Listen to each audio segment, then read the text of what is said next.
Welcome to Fort Worth 148's podcast, where we meet to discuss Masonic topics and strive to build value in the Brotherhood.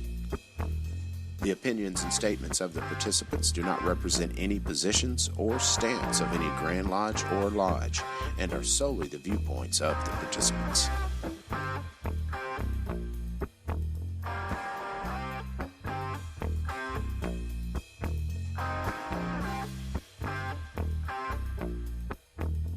Welcome back to the podcast, brothers. This is Rhit Moore, past master of Fort Worth 148. Watch it, Billy. Jumping the gun, buddy. So yeah, that go ahead, Billy. It's like I'm going ahead of everybody else. Know your role. And who are you? This is Billy Hamilton, past master of Fort Worth 148. And this is Gabe Yagish, past master and marshal of Fort Worth Lodge number 148. AF and AM, located in beautiful Fort Worth, Texas. And we're talking MasoniCon again, folks. Festive Board.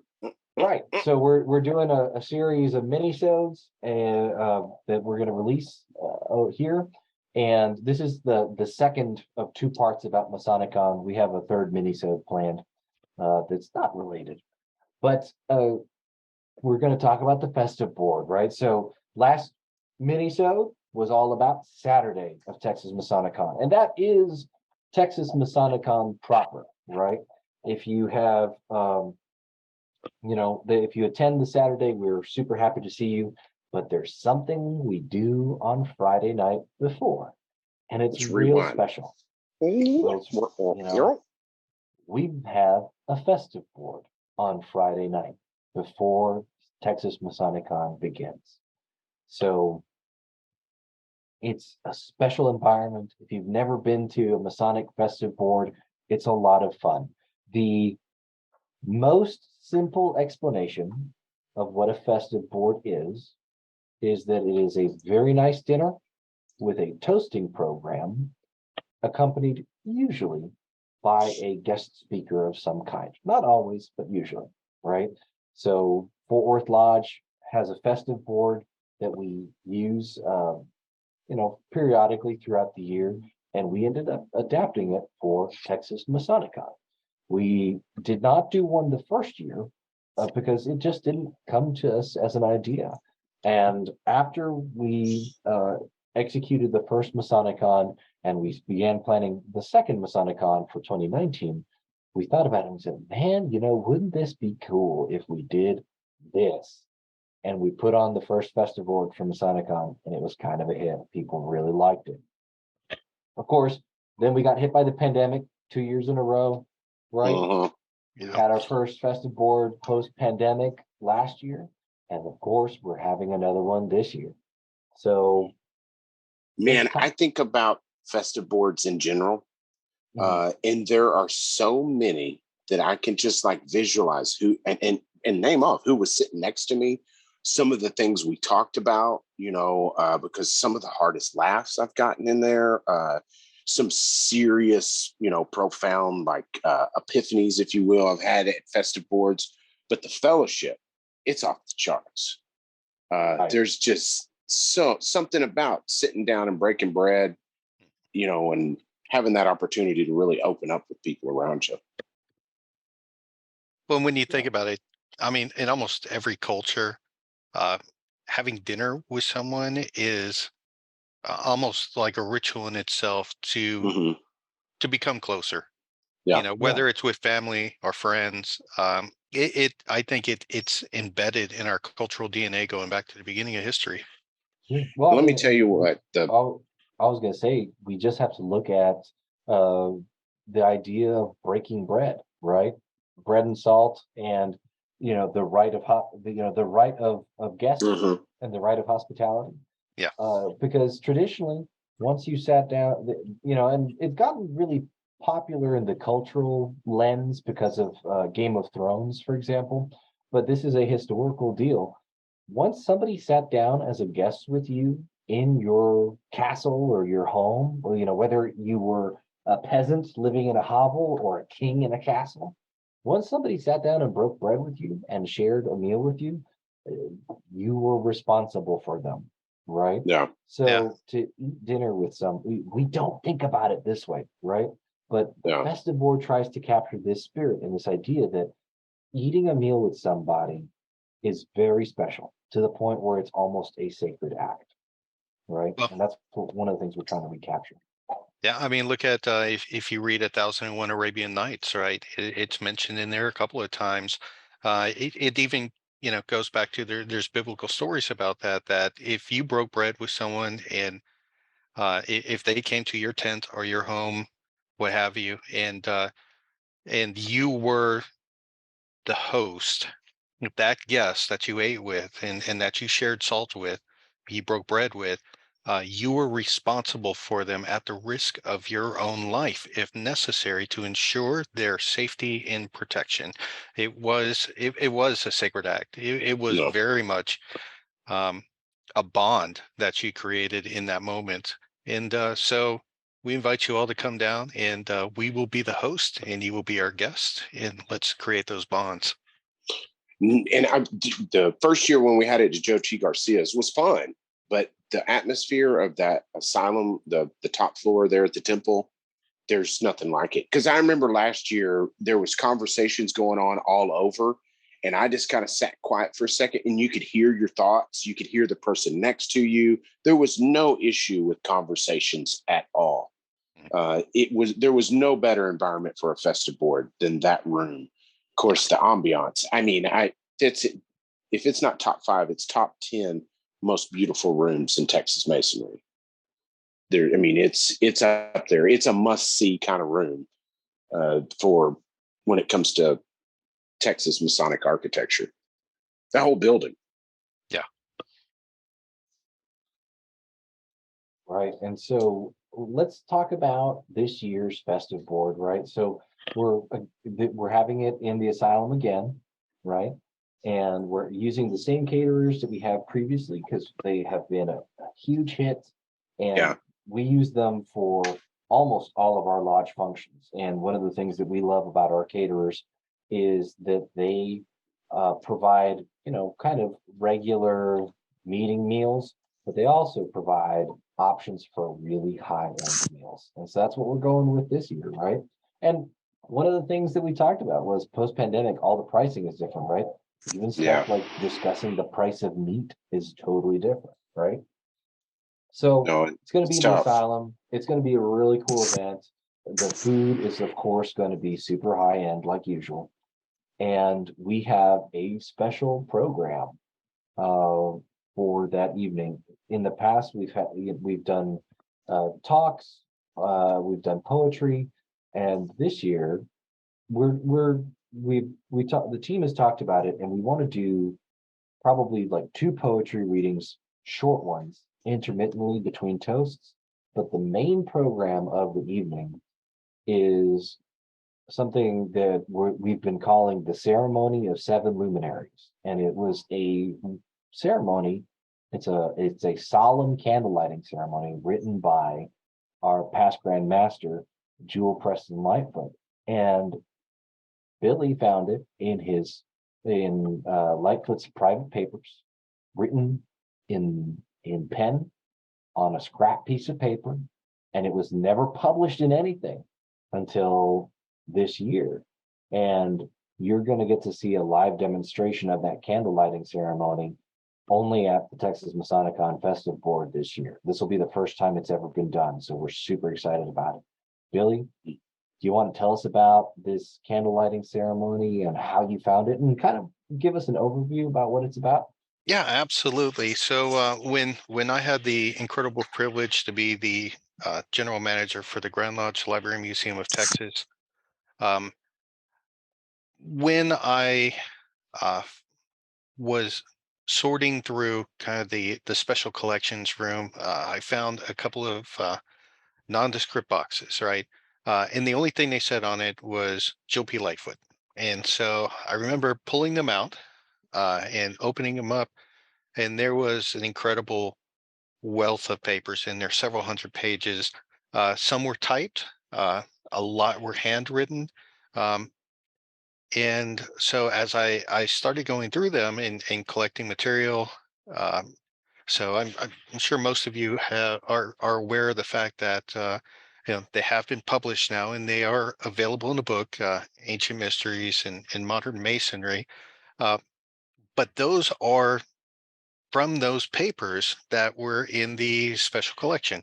And amongst those, so it was fantastic. As I was going through them, there was a theme that Joel P. Lightfoot was putting together in these papers that he had written.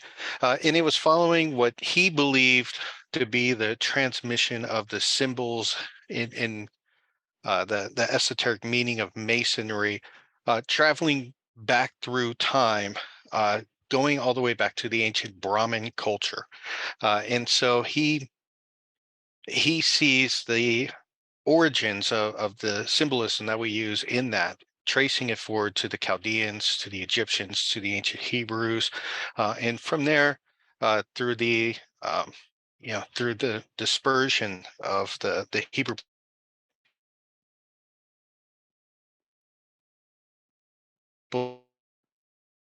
throughout Europe, it English Masonry, and that's how we get it today. Crap. Okay, and that was all stream of consciousness, so I'm not sure exactly where I was. Oh, if you want to go ahead and just restart the question or the answer, then I'll just kind of appropriately. Okay. Well, and actually, I was wondering as I was saying it, did I go too much into exposition? No, you're fine. Okay. So a couple of years ago, I had the privilege, the great privilege of being the general manager for the Grand Lodge Library Museum of Texas down in Waco. And there was I called it the special collections area, but there's an area behind behind a door that has a lot of material.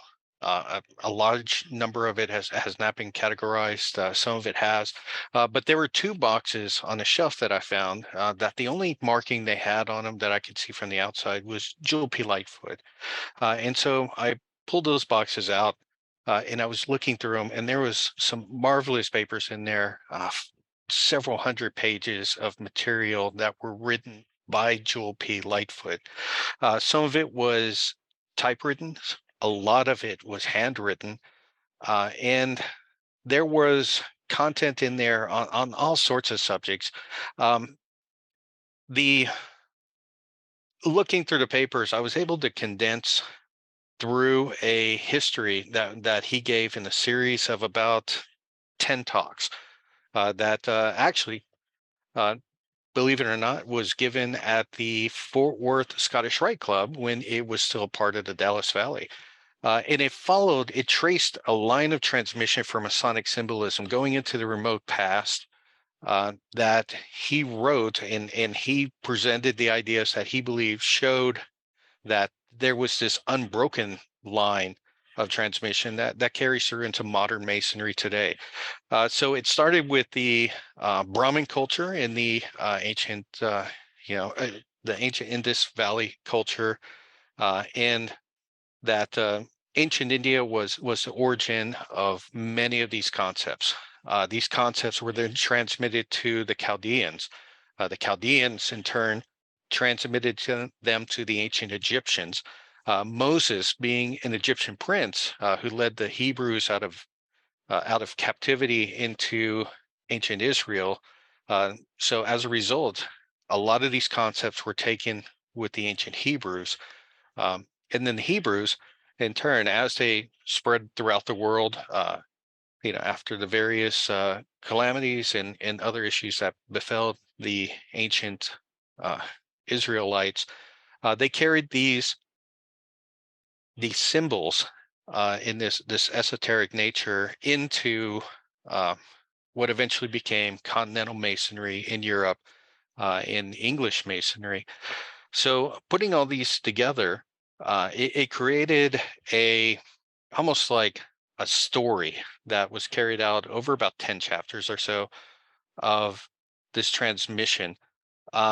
And in the midst of all those papers too, there were 2 handwritten papers that had this ceremony where a candle was lit as it was dedicated to a personage. Now, a lot of them are, well, I would say a couple of them are religious personages. Some of them are of import to Masonry, but they all harken back to that series of presentations that he gave of the transmission of the symbolism of Masonry. And so it felt like the perfect way to end the book um, that I just recently edited and published, Ancient Mysteries and Modern Masonry. It seemed like the perfect end note, that after reviewing all of these different steps that Joel P. Lightfoot walks us through for this symbolism, that it would give credence to those ancient cultures and those ancient personages in those stories in this special solemn ceremony. And so for the first time that I'm aware of, because I'm not sure if he ever performed this during his lifetime, but the first time I'm aware of, we are actually going to walk through that and perform it. Man, that's gonna be awesome. So you didn't get this from a Ouija board like you told me? No. Gotcha. So, Gotcha. Rhit, I know I got to keep you, I got to get you excited about a couple of things. So, Man, I don't know why he makes me go really woo, but Joel P. Lightfoot, and he probably, in my mind, that I have him built up to be like busting out tarot cards, and all this. He was just super into all the different facets of mystery. For the time, he was king of woo, Oh yeah. And I don't say that disrespectfully, because like, Masonry needs people, in the same way that we need people who are in the authentic school of research. We need people who are in the romantic school of research, right? Yeah. Or at least the romantic school of study. And that includes the really far out woo stuff, and that's one of the things that makes Masonry fun. So the interesting thing though is, this is very much in the romantic school, right?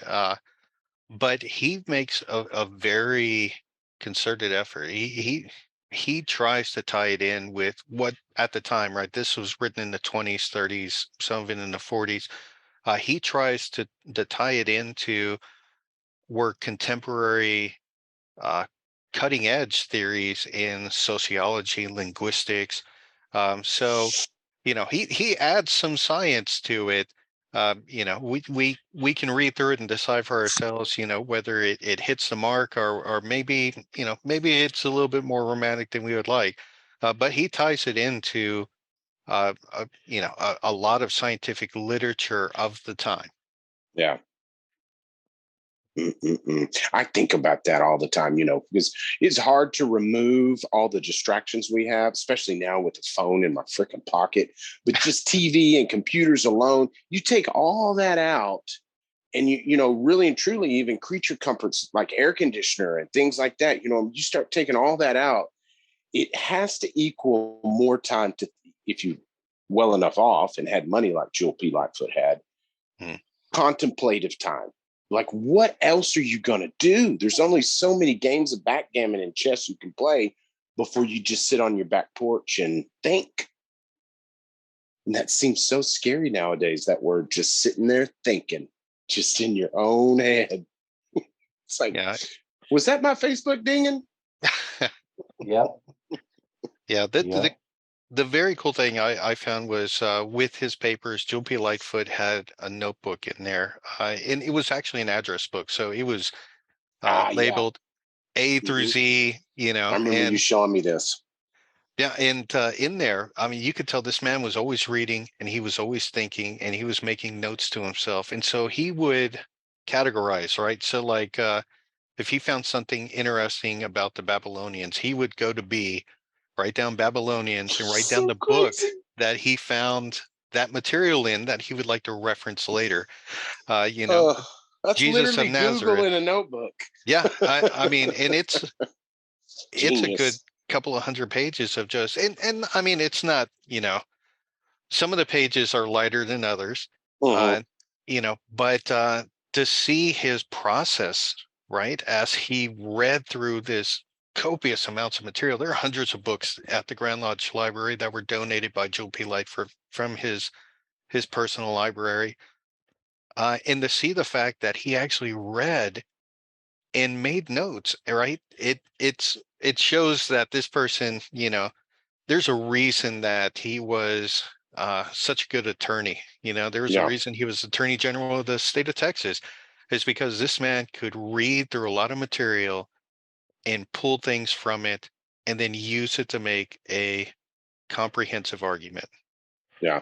I mean, that really humanized him for when you show me that notebook. And I think about it all the time still, about how it shows how curious he was to learn, how serious he was about that process. The whole thing, and humanizes him a little bit as well, to where it's like sometimes you just start thinking these people read stuff and it's just up there for them to recall at a whim.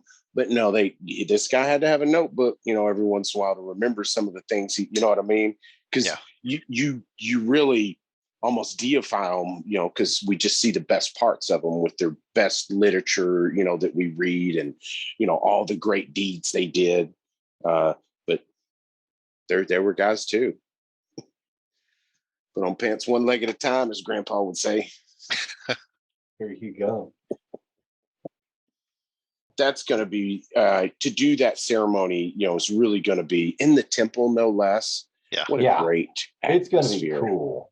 Mm-hmm. Yeah. And we're going to be in the asylum. It's going to be cool. Yeah, there's going to be some real mojo on that in that evening in that room for sure.